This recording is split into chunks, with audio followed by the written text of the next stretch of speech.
Journalist Belen Fernandez asks the question, is Mexico the most dangerous country on earth?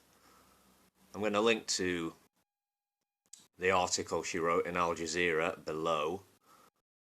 Apparently last year, 2017, was the country's most violent year in terms of homicides, with more than 29,000 being recorded. Here's a disturbing snippet from the article.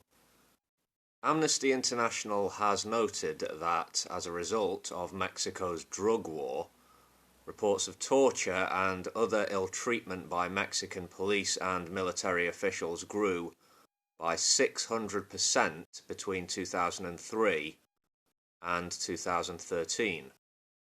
Unquote. The author rightly points out that the US has less than impeccable credentials to be fighting a drug war. A drug war, it's a dumb concept, a war on drugs, if you take it at face value. Where there's a huge demand for lucrative narcotics, criminals will find a way, often with the support of corrupt officials, often with blind eyes being turned here and there.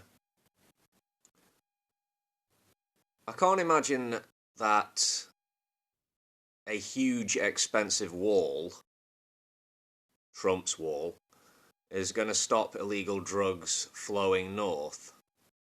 The author of this piece was born in Washington, D.C. She's obviously not a fan of US foreign policy. She's estimating a death toll of about 200,000 as a result of Mexico's drug war since 2006, with 30,000 disappeared and unmarked graves popping up here and there around the country. And this has all been done with, quote, the fervent backing of its ever-helpful neighbour to the north, the United States of America, unquote. I don't know if Mexico is the most dangerous country in the world, going on some numbers. El Salvador and Honduras seem horrendous in terms of violence, but then you got places in the Middle East like Yemen and Syria torn apart by civil wars. So it's probably a more difficult question to answer than some might think. Some nations have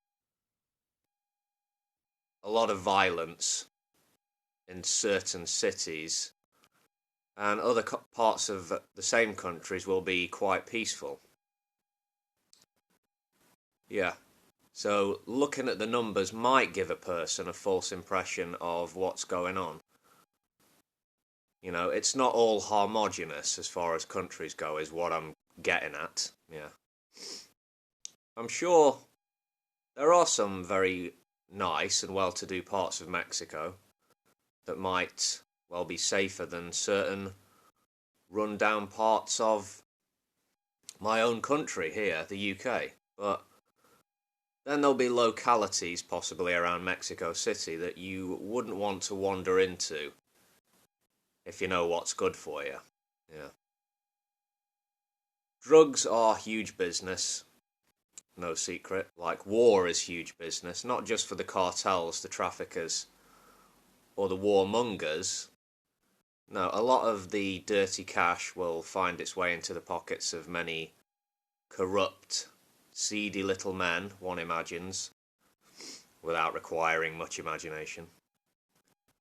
And the DEA will be happy with its enormous annual budgets, I assume.